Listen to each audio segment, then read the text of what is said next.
Welcome back, welcome back, welcome back. This is the 2025 Rolleville Regatta Homecoming and Festival. It's happening live here in beautiful Rolleville, Exuma. I'm Dwight Hart and I'm joined by Captain Stafford Plug. Cap, we're about to get the first series points race underway. It is also the Kermit Roll Cup race, but this is going to start to establish who's going to win this 2025 version of the Rolleville Regatta. Yep, as you mentioned, this will be the first of 3 points races scheduled for the C class. Second race of the day for them. Ocean race finished up earlier. And so we got lined up here, and the start line goes from the beach out a bit. I mean, they're starting literally right off the beach. That's your ocean race finish. Yeah, ocean race finish positions. We had, to recap for you, we had Whitty K coming in first place. And then out of Nassau, Stroud, out of Long Island, Sassy Sue took third place. And Will Perotti out of Exuma and Miss Rowie fourth. King and Knights, even after almost sinking when they launched her a couple days ago, they patched her up and they scored a fifth there. Stefano Camponatilla. Crazy Partner out of Abaco and Andrew Wilhoit in sixth. Seventh, Queen. Pat Smith out of Exuma. Confusion. Javante Rule, Eddie Wright, Joey Gale out of Abaco, ninth. Sprayhound with Elron Rowe rounding out the top 10. Then continuing on, we had Bullrich, Fugitive, Warrior, Termite, Sprayhound with Elron Rowe rounding out the top 10. Continuing on, we had Bullrich, Termite, and Marlar, the ocean race. Marlar got stuck on the start line trying to change the sail at the last minute. And, okay, yeah, she was the boat then at the dock there. Yeah. Didn't get off the line until well after the race started. So 18 C-class boats, the most ever sailing in Rolleville Harbor, here for the 2025 version of the Rolleville Regatta and Homecoming. Top boats here, some of the top and more competitive boats sailing in C-class in all of the Bahamas, Captain Plug, you'd say? Yeah, no doubt about it. I mean, you got contenders, you know, It Ain't Right, Whitty K, Sassy Sue, you know, right away. There's 3 top contenders right there. Shroud's been showing herself in the last couple of regattas. Yeah, they've definitely got their boat tuned in. But you know, it's kind of anybody's race. You know, one little equipment failure or a bad tack. We got a squall coming in here. I don't know how much that might change the wind velocity or direction. Probably just blow through pretty quick. Right. But sometimes you get off on one tack and everybody else goes the other way, and it can be to your advantage or disadvantage. So, looking forward to a really good race here. Hopefully we get to see some different strategies as we sail upwind toward, I don't know the geography, I don't know what the key names are, but... yeah, we'll just call it the key. The key. We'll be sailing into the wind southeasterly from the starting line here right off the regatta site. I mean, we're here with the tent and everything right in front of the booth. And I mean, it's like being out in a chase boat. The boats are right there. Yep, absolutely. You can see what everybody's doing, getting ready. Even got a dog paying some a visit to the beach. Gonna watch some of the race happening right in front of us. I believe, you know, you and I have done a couple of these regattas already. Best of the Best in Nassau, NFIR in Georgetown earlier this year. We're also together in Long Island in June, but now here in Rolleville, and I'm not from. It's not just because I'm from Rolleville, but Cap, you cannot beat this for a broadcast booth. I mean, no, man. We are right up close to the action. We're up close to the action. You know, just over to my side there if I need some conch salad or a cold beverage. And the race course is beautiful. I like how the keys out here offer protection from the sound. Yep. That's really good. So, because these boats like to sink if there's too much sea. C-class, they like to sink in the sea. Yeah. But the sea conditions out here are good right now today, and so there should be a good race. Yeah, well, we should see in a couple of minutes. I think we're just waiting for, it looks like It Ain't Right to get into position, along with maybe Confusion or Golden Girl backing it up just a bit. But other than that, we had 18 boats that started Well, Marlora didn't officially start, but she joined the race at the end. But all 18 C-class that signed up finished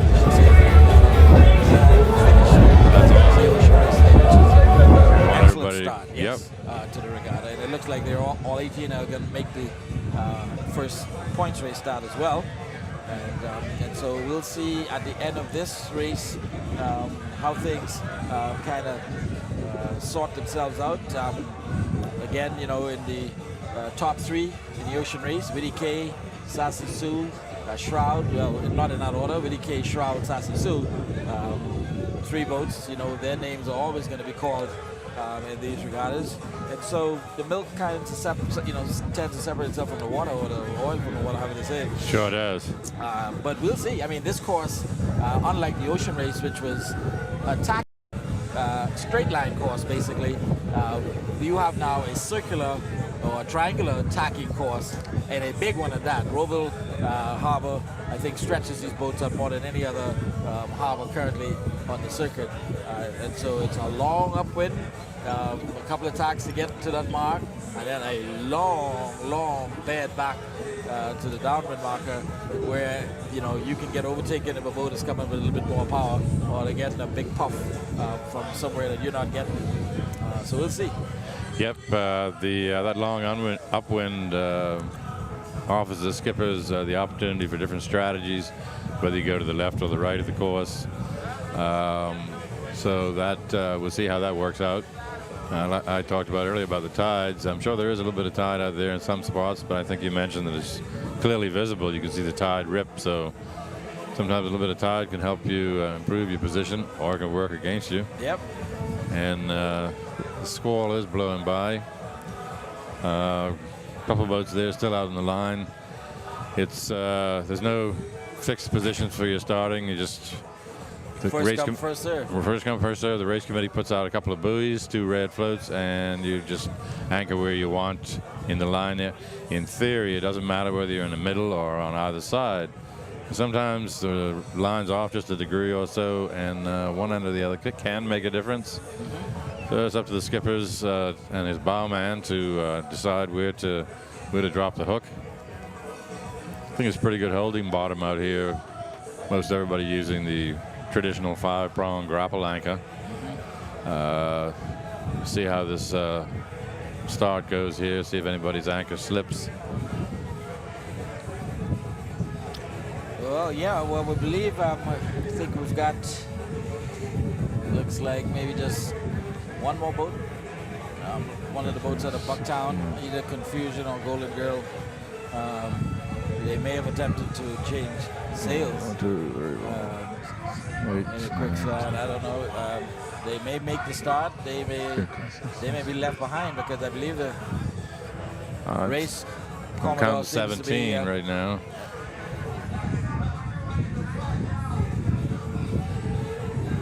Squall is definitely amping up the wind a little bit.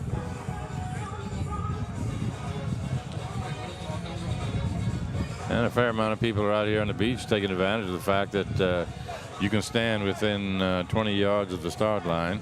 Yes. And you're not fouling anybody or anything. Just got to have a great view of the pull start, which is unique, I think, pretty much to the Bahamas. Yep. Sails down, you're anchored behind the start line. And they'll fire a 1-minute cannon, then a go cannon, and then it's heave-ho and hoist the sails. All right, we've got our drone up. So for those of you who've been asking for the drone from earlier today, we had some issues, but the drone is up. Beautiful overview shot. That crystal clear Rolleville Harbor. And this is like a big-time regatta. All of those boats on the line. It's a great sight. It really is. Got 75 odd sailors out there ready to go. It looks like Termite and Queen. Termite's anchor rope seems to be slightly on the Queen. I don't know. They may be clear. It's just long, I guess. Slightly to the back. Queen, that's Pat Smith's newer boat. Yep. Looks like we got some fairly long anchor ropes out. You don't want it too long, but then you don't want it too short, because that could be a real disadvantage.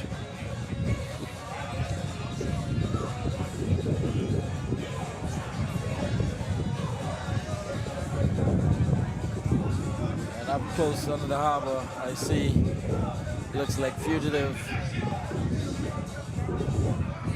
kind of in there tight with Bull Rich maybe. Well, that's the buoy right there at the bottom of the screen. A bunch of boats need to drop back, as they say. And still waiting for, looks like, confusion to get to the line. And I don't know whether we had a casualty from the ocean race that we're not aware of at this point, but I don't think I see 18. Maybe, I've counted 17 so far, Cap. Yeah, that's what I got. A couple of E-boats out there practicing in the background. They'll be racing a little later on. Tide's not so much of a consideration for them. No, and the plan was to get the two C classes out when the tide was right. And so as tide is now on its way back down, we need to hurry up and get the C class done. And then, of course, the E class, we have enough water for them to skim along. I was unable to get a firm answer from the crew this morning how much, just exactly what is the draft of an E-class boat. Oh. Nobody seemed to know for sure. It was saying 2.5 feet, but I don't know if that's accurate or not. Yeah. Maybe in that range.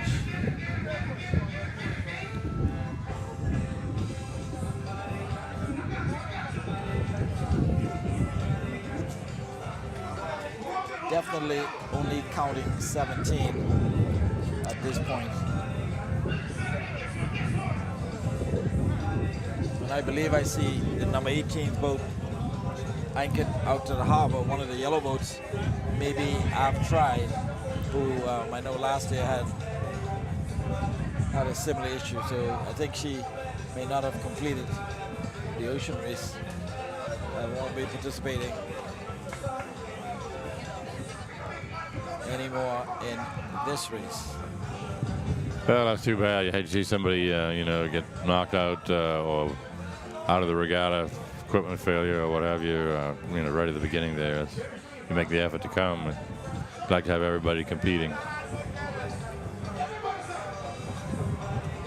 There's another shot of the fleet getting in position. A little bit of jousting going on there. Race committee's helping somebody get in position there. And if Carson, if you can just drop in on those yellow boats so that we can determine which one of the yellow boats is not in this race. I know it's Bull Rich first.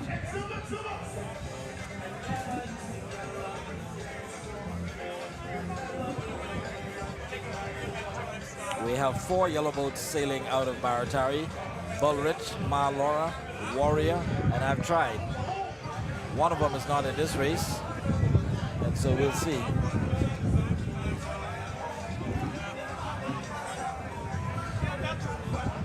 Yeah, I guess that's the settlement's color, eh? Yellow. Yeah. Ever since yellow. I've been involved, I've always seen yellow boats coming from up that way. Yes, sir. So we know the first one is Bull Rich for sure. All right. They're on their anchor rope. They just okay. We got a start. Jump start. Fugitive to our far right, bottom right. Bull Rich to the top.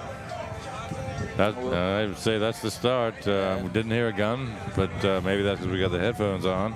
All right. Boy, these guys dragging the prize. It's like half the fleet got caught unawares. Sleep it, yeah. Got a bunch of boats in a cluster here at the top of the screen. Really keep your eyes on that. This could be make or break. I see 72 sail going up.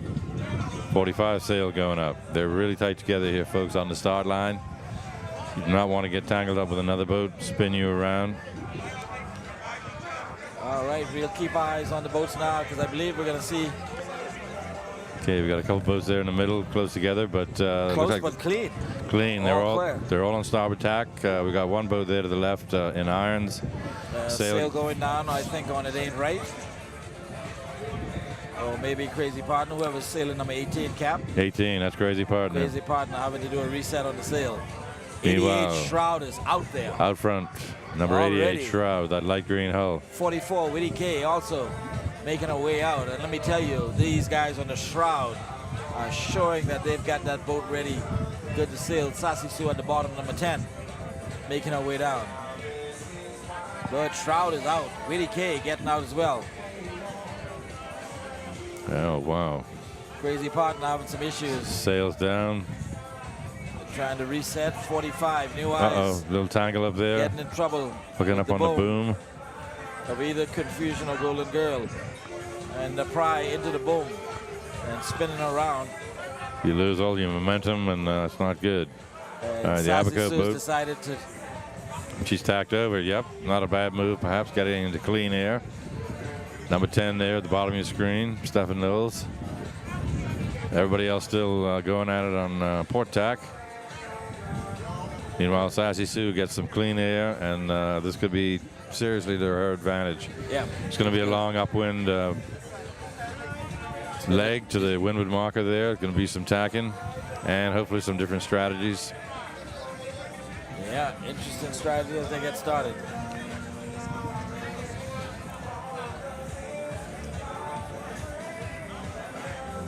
I got several boats going over on port tack now, following Stefan's lead, I guess you'd say.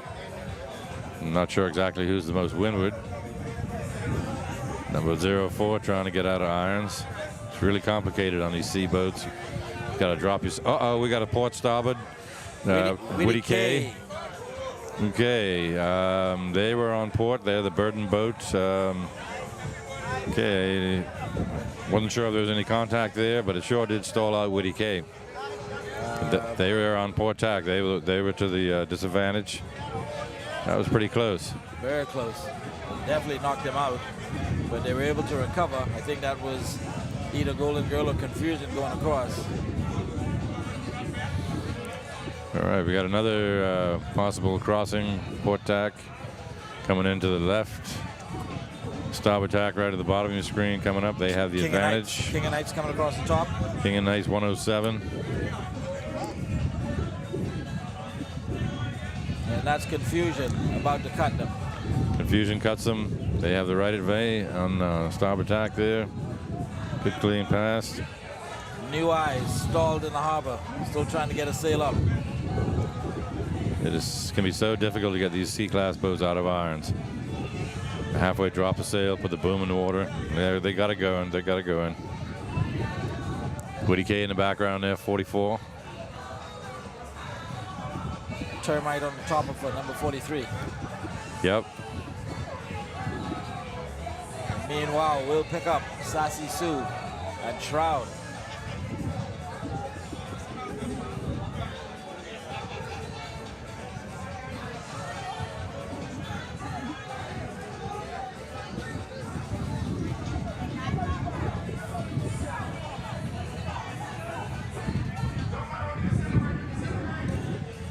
Still getting a few puffs of wind from the squall is going by to the east. Moving a little slower than I thought it would, but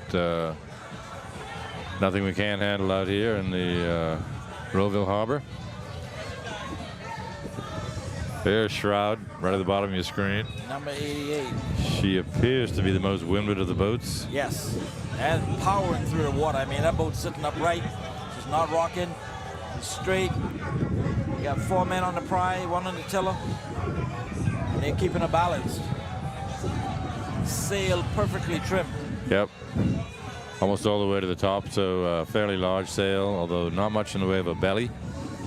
Let's see how that works out on those lengthy downwinds.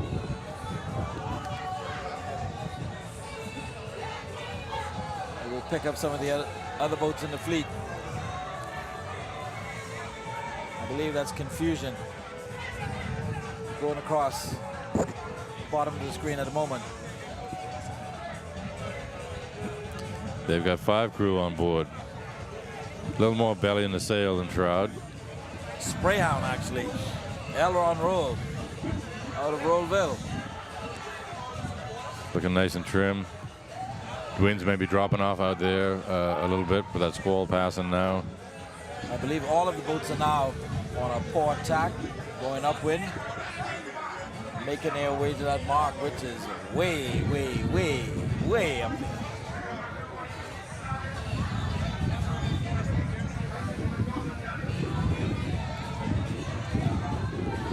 Beautiful shot from above. This is a great shot. Carson on the drone catching up.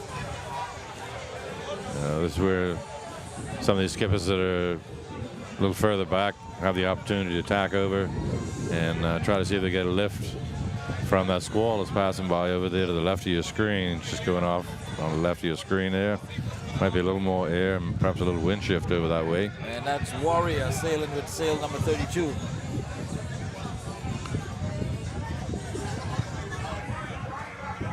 Looks like they've got a 4-person crew as well. Sailing very light. One crew right in the middle, which has me thinking again that the wind may be dropping off a little bit out there.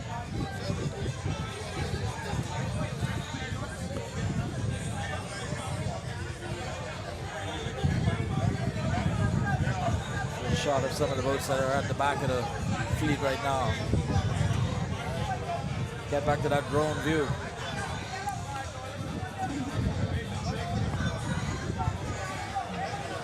Fugitive. Nice paint job Rolleville. there. Yeah. Oh, beautiful. Got their corporate sponsorship names on the side there. We really appreciate all you sponsors. Got a nice little belly in the sail there. Not too drastic. Fairly large sail. Doesn't go all the way out to the end of the boom. She's gonna make it a beeline straight for that upwind mark. I believe that's the committee boat. Touching bases with them, giving them the course. I think at the top of the screen is yes. Shroud. Boy, 88 in the center of the screen. I'm not sure. We'll pick up the number. The drone gets down in there. that's a pretty good spread. Good Absolutely, heavens. yeah. Some's way up over to the top of the screen, yep. over towards the keys. Some in closer to the mainland of Great Exuma. I believe this is Bull Rich. And that's Brandon Sands, young skipper. Watch him grow up here in Rolleville learning how to sail. So he's probably got intimate knowledge of the how the winds can shift around here in Rolleville Harbor. Absolutely. He's from Rolleville, but sailing a boat out of Baratari. He's one of the boats that are a little closer to the mainland here, maybe getting a lift.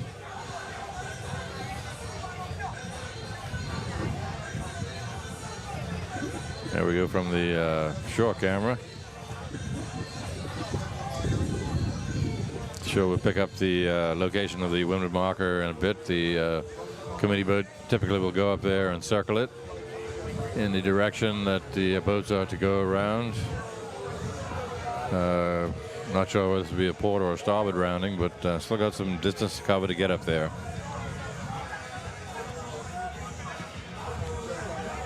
Some smack talking was going on during the break there. I heard one crew seriously debating about repositioning the mast. I think they were towards the back end of the field in the ocean race. And we had a suggestion from Jeff Gale back home to maybe redistribute the lead between our two sea boats. I don't know if the guys took a suggestion or not, but yeah, there's room to tweak these boats, seeing how they performed in that first race. See who comes out on top in this second race here, the first of 3 points races. It's a low point system. First place will get 1 point, second place 2 points, and so on. You want to end up with the least amount of points. Yep. And you don't want to foul another boat. How about the penalty points? That'll be penalties. You also get penalties for hitting the marker. So you want to try to avoid penalties. That was a close one there between Whitty and that other boat there. See how that works out. I don't know if anybody's going to file a protest. I did not see any direct contact. Just stalled Whitty out. She got in dead air there. Now I see that there's a boat going back on starboard already all the way down the harbor. And she's cut a couple of the boats. I believe that may be Sassy Sue. Maybe Sassy Sue. And if it is, it's Stefan, doing that strategy that he always tries to get an advantage. He will test you with tacking. He has he manages to make his boats point really good, really good. Sometimes he'll be 5 degrees up on the other boats. And then, you know, there's another one who's really good at that too, is Buzzy Roll. Yes. I've seen him take his boat right up the middle, and you go, okay, he's got to tack. Nope, no tacking. They make the marker, and you go, how did they do that? So yeah, Steph is known for that.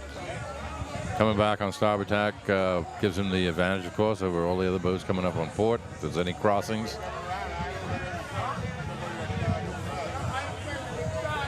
Got some more clouds up that way where the boats are sailing.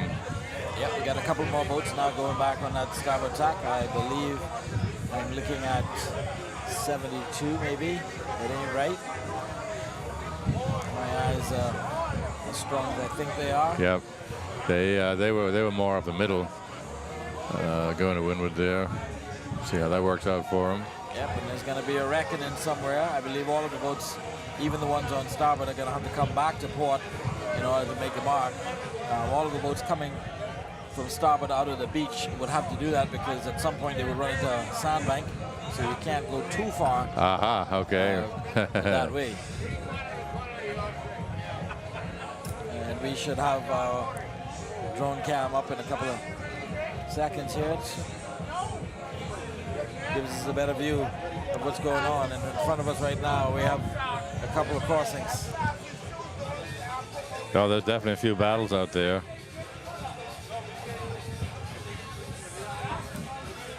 The two boats going from right to left are pretty close. Yep, and they're coming across one of the yellow boats out of Baratari.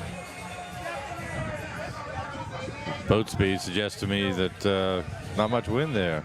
Yeah, they're just kind of drifting along. That'll probably go up and down as these clouds come over. And at the top, I believe, Cap, those will be your lead boats because those two boats there should be able to make the mark. One of them, number 88, is the Shroud. Shroud, yep. And I believe that's Sassy Sue just to her left. So Shroud would have cut Sassy Sue. Yeah. But Stefan is not going to follow. He's going to go up. He's going a little higher. Maybe he thinks he needs to go higher in order to make the marker on that one tack. See how Shroud ends up. Looks like they'll probably clear that sandbank. And there's Willie K. Well, it looks like Stefan, number 10, Sassy Sue, is coming back to port. And so you've got a triangle right there. Shroud, Sassy Sue, Widdy K. Top 3 boats from the ocean race this morning. How about that? You know, it's funny how that works out so often. All the time, we see it. Got another boat coming back on starboard there. I believe maybe Confusion. That'd be your 4th place boat.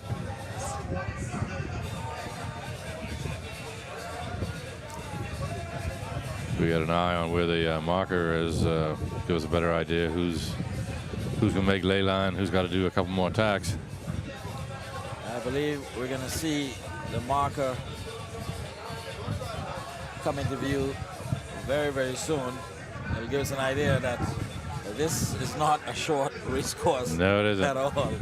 There's 10 boats already in the drone shot, which is great.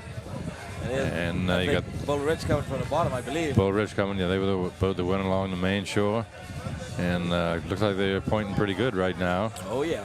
I think they're definitely going to be cutting. Well, I can't say definite, but be reckoning. There's a couple of boats there that. Man, look! You see how that boat is pointing up into the wind? Yeah. Wow. Yeah. Oh yeah. I mean, just look at that. She may be the lead boat when we get to that mark. That's amazing. Definitely coming very fast.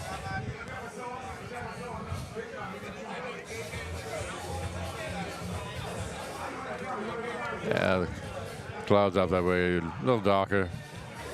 Not thunderstormy looking, but enough to change the wind velocity and direction. See who can play the wind shifts and puffs the best.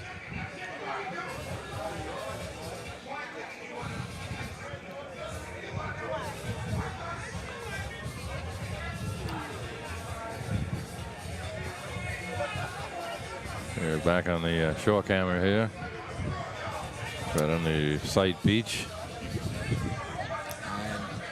And beach that you're seeing straight ahead is Rolleville's Pig Beach. Okay. That's where, all right, so we can finally see the mark, I believe, to the far, far right of our screen. Yes, there's a couple of boats up there. So we're still going to have some tacking to do. Nobody's on ley line. Looks like Shroud still powering straight ahead. Whitty still on port. It looks like it looks like Sassy Sue has gone back. That's Shroud, Oh, second from the right. Well, that's Shroud. I think with the dark numbers. So that may be Sassy Sue now going just out of your view because she was much higher. I think you're correct, Dwight. But if Shroud has gone all the way up, that means Sassy Sue is probably going to have to do another starboard tack. She will. At some point, yes, because she's much lower on the race course. She'll have to go over and then tack up. Where Shroud, if they can keep the speed going and they tack over, they'd be coming in on port tack. Disadvantage, but there might be enough distance. I don't know. Sassy Sue's stepping out right now. And holding and pointing straight to the mark. Pretty sure that's Woody K at the bottom, 44. Yep, number 44. And there at the top of the screen by that little key, you can see a few boats. That's going to be the wounded marker there. My guess would be a port rounding. But I'm not on the race committee. We'll see how it goes here. I believe I see the race committee boat circling in a port direction. If that's the case, Sassy Sue will probably going to be able to make the mark from that spot. Yeah, like I mentioned a few minutes ago, he has a habit of pulling her right up into the wind. It's going to be a challenge here. I don't think that's going to happen. But it wouldn't just be a short tack. And of course, you know, watch him prove me wrong. We have to always appreciate that the cameras sometimes give you a very deceptive view. There's no doubt about it. On the race course. Yep, especially with the telephoto lens, distances. So combination of the cameras and the drone and just looking out here with the naked eye. Forgot my binoculars in Abaco. Yeah, I actually left mine in Canada as well. But there's a great drone shot there. Yeah, we should have a pair out here for Monday's race. And that's Sassy Sue at the bottom of your screen. Number 10. Should be Shroud top right. Shroud top center now. Yep. And we'll just see exactly where the mark is.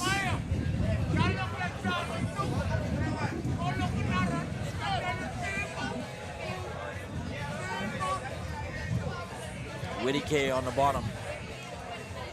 Yeah, she's made up some ground on Shroud. And there comes the mark into view, and wow.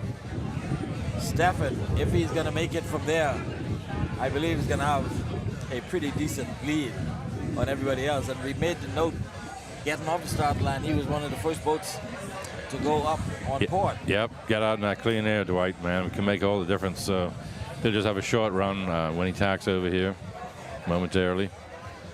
And we'll be watching, see who comes in from the left. All right. That's a great shot. You can see the marker there. Yep. Stuck the prize in the water on the tack, but they'll keep the momentum going. Get that main sheeted in. Get the speed up on that big mainsail. No jib on these 17-foot C-class boats. Shroud coming in the top of your screen there. Still got a little bit of distance to go, so it's going to be a horse race now to see who gets around the marker in second place. Sassy Sue definitely going around in first place. And once again, Stefan has proven his mettle. He's loving it. Loves sailing from the front. Doesn't look back, he says. Pretty big sail there, going all the way to the top of the mast and out to the end of the boom. Now, that may not be his heavier boom, but pretty full sail there for the spars. Clean. Shroud coming in right on ley line. Direct line to the mark. However, Dwight, she's on port tack, so if somebody comes in from the left here, Let's see where. No issues now. No issues with that at all. Let's see where Woody K is. I believe she's going to have a clean shot to it. She's coming in with a good head of steam there. Coming in nice and tight on the marker. And nobody coming in from the left. Nope. So barring an incident, should be Shroud taking second place. Second around the windward marker there.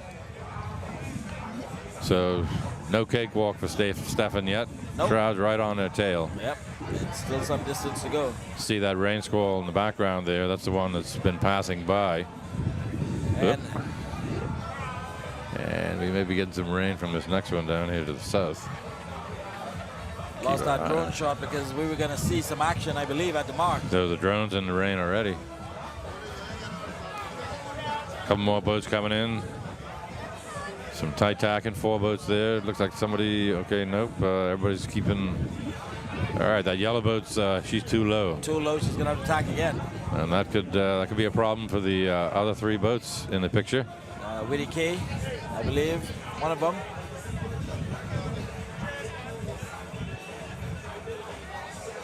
Get back to our drone shot.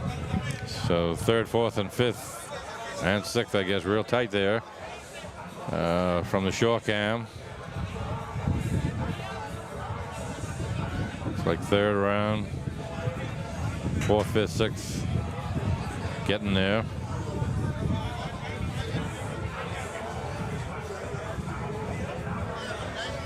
Not sure what that rain cloud's going to do. Meanwhile, we keep sailing.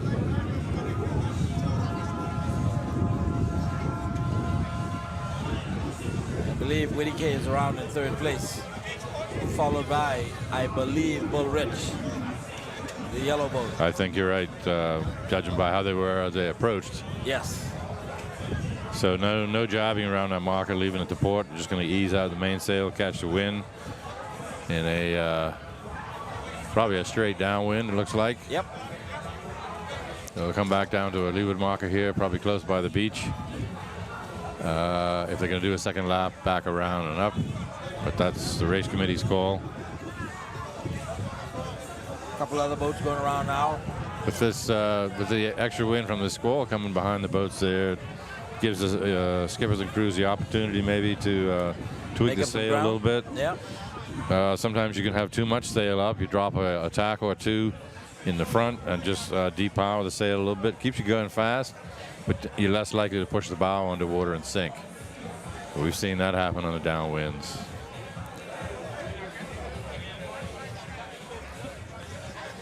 And Shroud, looks like they're trying to give Sassy Sue just a little bit of competition as they come on back down. If they go to overtake on the upwind side, and from the skipper's meeting this morning, they must leave a minimum of 2 boat lengths.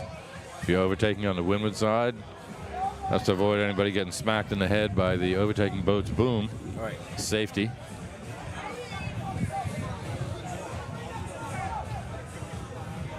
Still got a couple boats there to go around on the right side of your screen there.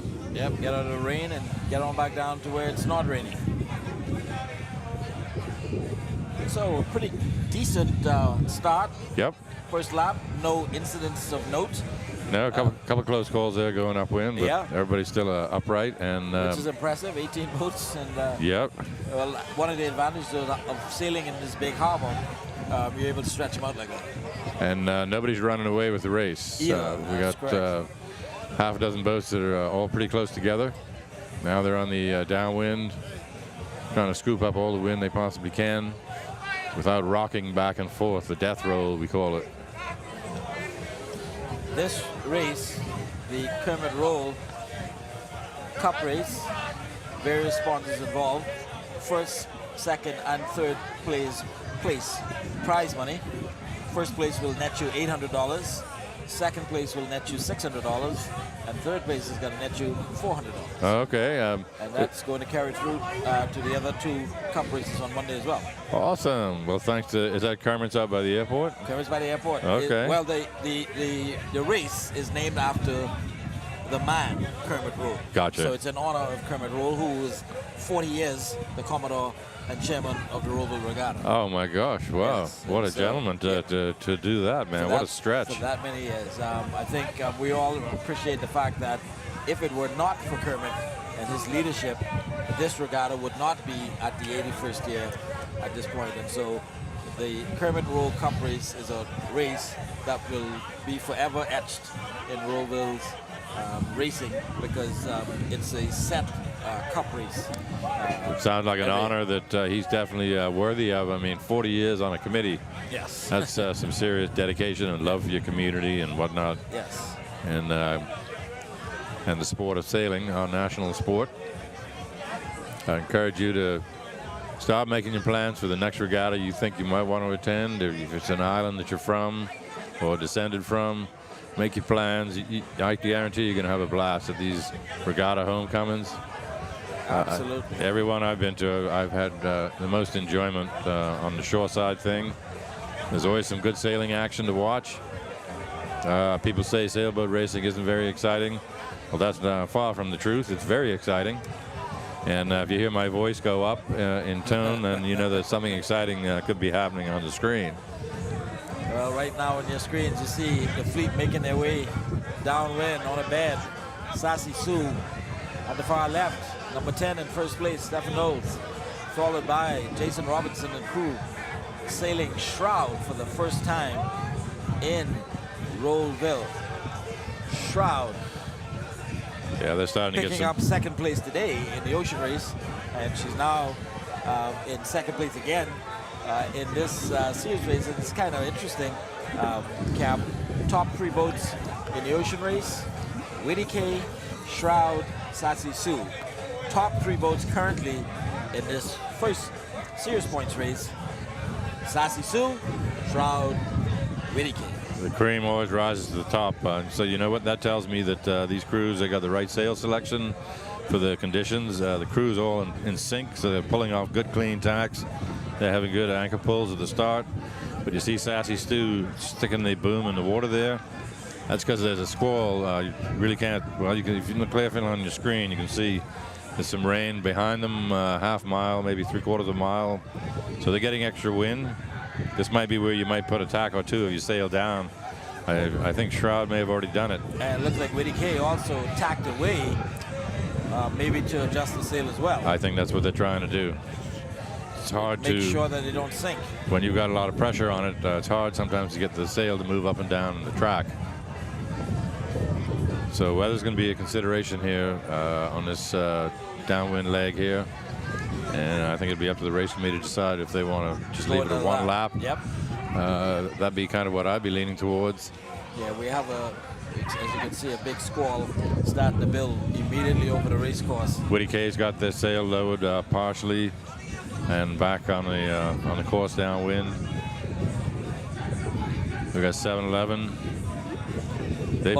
They put some sail down as well. Yep. I think most everybody I'm seeing on the screen here has got some sail down, depowering it. It's a wise move. Do not want to push the bow underwater and sink. And we're starting to feel a couple drops here on the beach. Yep. 71 there. Right overhead. And it's a low line squall as well. I guess the big question is how much wind are we going to get out of it? They're all rocking and rolling a bit.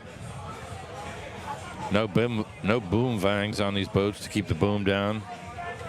It's more technique and skill of the crew to keep the boat balanced, weight in and out on the pry. You see 7-11 there working real hard. We got him. Oh no, man, no. Whitty K, underwater. Underwater. We missed it. I'll bet you they pushed the bow under.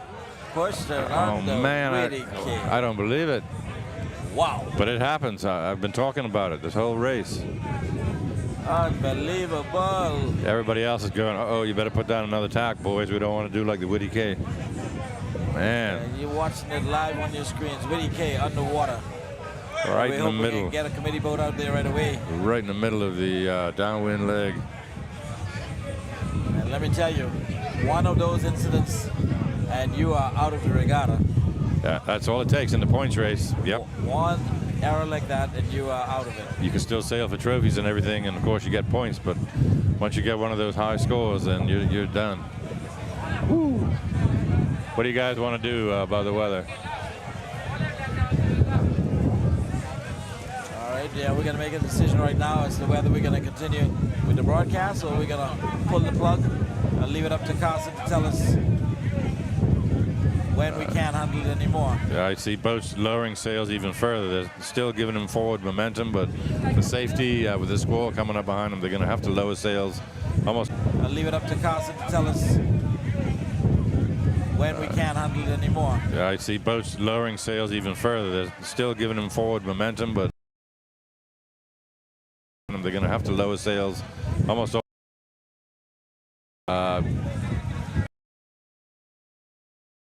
That up here, we could finish a few boats. They just go screen. You see how it's out in the sound. Yes. But we're getting the winds in front of it. You know, that chill breeze that you get these summer squalls. Yeah. That's what we're getting here on the beach. People are moving into the nearest stall to maybe catch a little bit of shelter. We'll see whether. And this is one of the things about these sailing regattas is you never know what Mother Nature might throw at you. Yep. You need to be prepared for it. You need to be thinking. You need to be looking. Hey, fellas, see that squall building up back there? Maybe we should drop a tack or two now before the wind hits us. And so, yeah, it's all part of the deal. Just got to deal with it and hope that we don't get anything like a water spout or anything like that. I think we're going to be okay. Just getting some breeze and a few drops. Just a wind at the moment. The squall looks like it's staying mostly offshore. Yeah. Yeah, we can't even keep track of all the boats at this point because the squall has swallowed up some of them. Yep. Who are at the back. So if there was a finish line and they were doing just one lap, Sassy Sue would be basically about to cross it with Shroud in second. Reg McKenzie, I believe he's in England. Former Commodore of the Rolleville Regatta. From the racing perspective, couldn't be here this year. That's too bad. And so, Reg, enjoy yourself wherever you are. As you can see, here we got go. A big squall happening. Sassy Sue really sailing with just a little inch of sail right now. Any more than that should be out of control. Shroud holding on to second place, same thing. They got the sail basically almost down on the deck. Here comes I guess that's a committee boat coming cruising along. Yep, and I hope that they just set up a finish line. We've got E-class boats that we're going to sail later today, and I don't think that's going to happen anymore. Well, not with this wind, that's for sure. I just hope that the kids who were out practicing got in close to the mainland there and got their anchor down. Shroud doing impressively well so far in this regatta. Yeah. They got their boat tuned in well after a couple of years of mid-pack, you could say, perhaps, maybe top 15. Yep. And then all of a sudden, boom. Top 5, top 3, almost every regatta. And a great shot from the drone. Hopefully the committee boat there on the right is giving the lead boat some instructions. I believe I see a mark coming up into view, and hopefully they will use that as.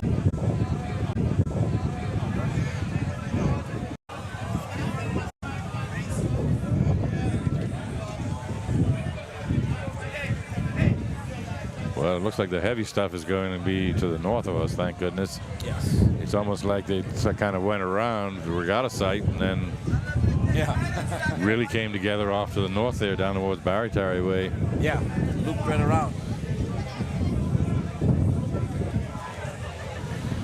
And of course, in Rolleville, we kind of follow the standard procedures with sailing, where if you have to drop a race or can't complete the complete 4, we pivot back to the ocean race for points. Yes. To make it complete. If you needed to complete a 3-race series. Well, I mean, everybody wants to sail more than one lap, so you have that second upwind. You can do different tactics and maybe improve your position, but not in these conditions. No, not in these conditions. And if I was race committee, I'd be chalking this up as a 1-lap race. trying to score everybody as they finish here under minimal sail.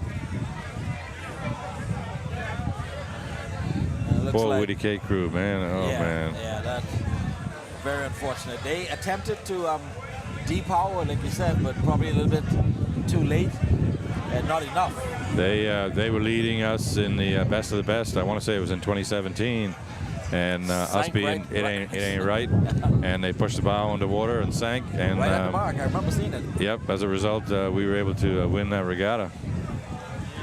These guys dragging a little bit of rope there. And that's Spray Hound following Bull Ridge. And in front of them, I believe, was Fugitive. Yes. Who would be? Yeah, I can see the sponsor decals. Yep, in third place. Well, congrats to the podium winners. Tough conditions there on that downwind, that's for sure. And so, hopefully, we'll get all the boats in.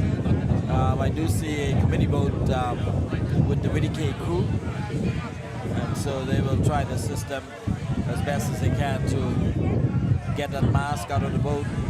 They're going to have to drag it to shore, haul it down to Baratari in order to get the mast refitted. Yeah, well, they'll have enough daylight, I think, to do that, accomplish that this afternoon, so they can get back in the regatta on Monday. Yes, you have a whole day to get your boat reset. Yep, that's right.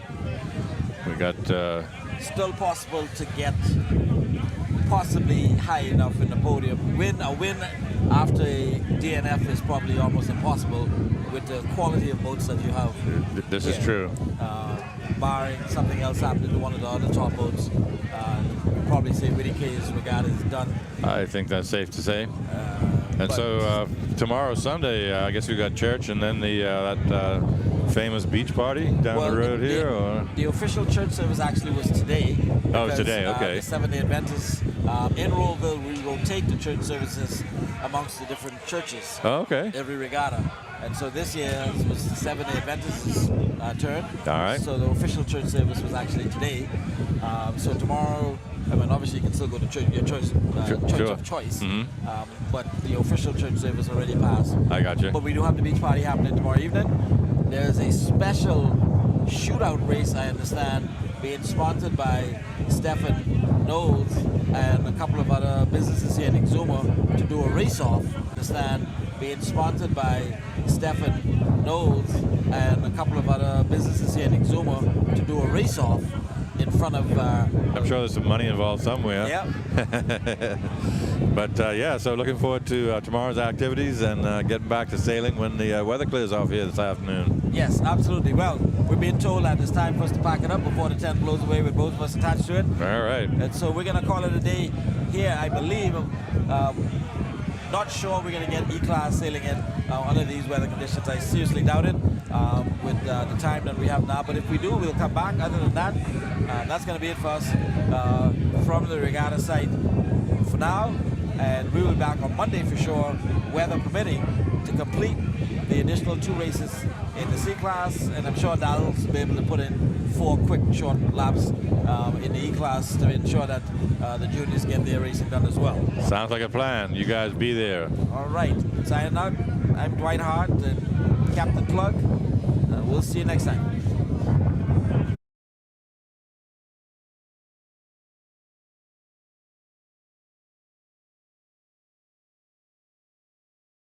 There's only one event on any homecoming fan's mind.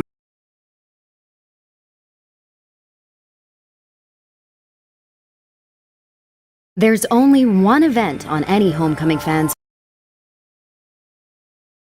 the Rolleville Regatta and Homecoming.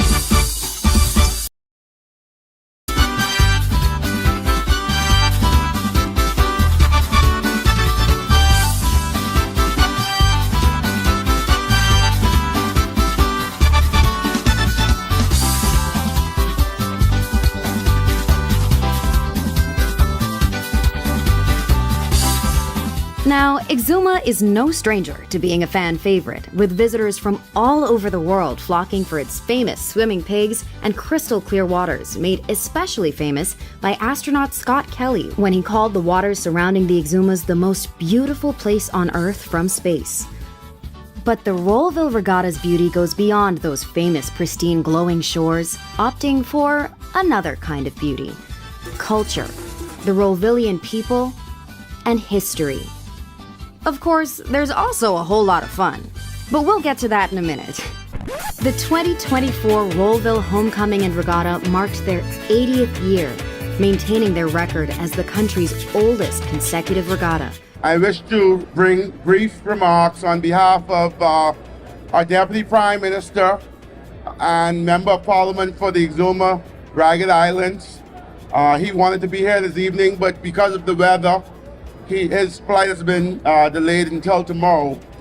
But he wants to join in welcoming all of you to Rolleville, and certainly to congratulate the committee on the outstanding job that they've done over the years. I remember on my way here just this evening, I got an opportunity to speak to the CEO of Western Air, and he was telling us how, since Monday, they've put on extra flights and every single flight has been packed. I spoke to Bahamas Air, and they have said the same thing. And so it speaks to the growth of this Rolleville Regatta and how so many people are so excited to come and be a part of it. It's my favorite regatta, definitely, especially because it has that name, Rolleville, and so I feel right at home. I also wish to join in congratulating this year's nominee, Mr. Everett Hart, who has done an amazing job over the years. We thank him for his service to the community and his service to country. Last year it was the Honorable George Smith. This year it's the Honorable Everett Hart. And so again, it speaks to the magnitude of individuals who play a role in such an event. We're not sure what the weather is going to bring as it relates to sailing, but in any event, we wish all well. We thank you for being a part of it. On behalf, like I said, of the Deputy Prime Minister, Ministry of Tourism, and the entire government of the Bahamas, thank you for being here, and may you have a safe and peaceful weekend. Dwight Hart is the president of the Rolleville Regatta Committee. While it's easy for us, as guests, to simply enjoy the fabulous festivities because everything runs so smoothly, Hart tells us it takes more work than may meet the eye. It's a full-time effort to get it done. Most of the planning starts immediately after this regatta ends. So we have a wrap-up meeting, discuss what went right, what needs to be fixed, what needs to be improved. We select a team, additional members who may want to come on board, and then we start planning for the next year. Fundraising in particular is always the hardest part of doing it. When I became president of the regatta about 15 years ago, the primary way for fundraising was via the cookout methods. My very first year I tried it and realized the amount of work and effort that goes into a cookout and the returns, it's not worth it. And so we had to look at other ways of funding, and a lot of that is a lot of begging. While Rolleville may not bear the title of National Family Island Regatta, which takes place about 40 minutes south in Georgetown, Exuma each year, the Rolleville Regatta's landmark milestone of 80 years is something National Family Island Regatta Commodore Dallas Knowles says is to be commended. Yeah, obviously they've done a great job of keeping this thing alive for 80 years. That's very difficult to do. A lot of planning, funding goes into these events. So to have 80 consecutive years is quite remarkable. We're really proud of Rolleville and everything they've accomplished. And this really has become one of the larger off-island regattas. It's actually probably eclipsed Black Point and Cat Island at this point, so this is probably the one that most of the competitive sea class want to come to and race in, so that's saying something. As we go through the story of the 2024 Rolleville Regatta, you'll find there's no shortage of activity for those heading to Rolleville for the holiday weekend. There's sailing for the longtime regatta fans and the new Food vendors abound with enough options that you'll still find yourself trying new things by day 5. Unless, of course, you've already found a favorite. Fun and games for both the adults and the kids. Nightly entertainment from some of the country's musical legends, as well as some of our hottest new talent. A fashion show and a beach party, which, trust me when I tell you, you don't want to miss. Exuma native Maureen Musgrove is chairperson of the Rolleville Development Association. Under her watch, the homecoming evolved in a number of ways, and coming into their 80th year, she knew she had to bring it big. But we are the #1 homecoming in the Bahamas. I would think we are the #1 homecoming. We are a trendsetter, always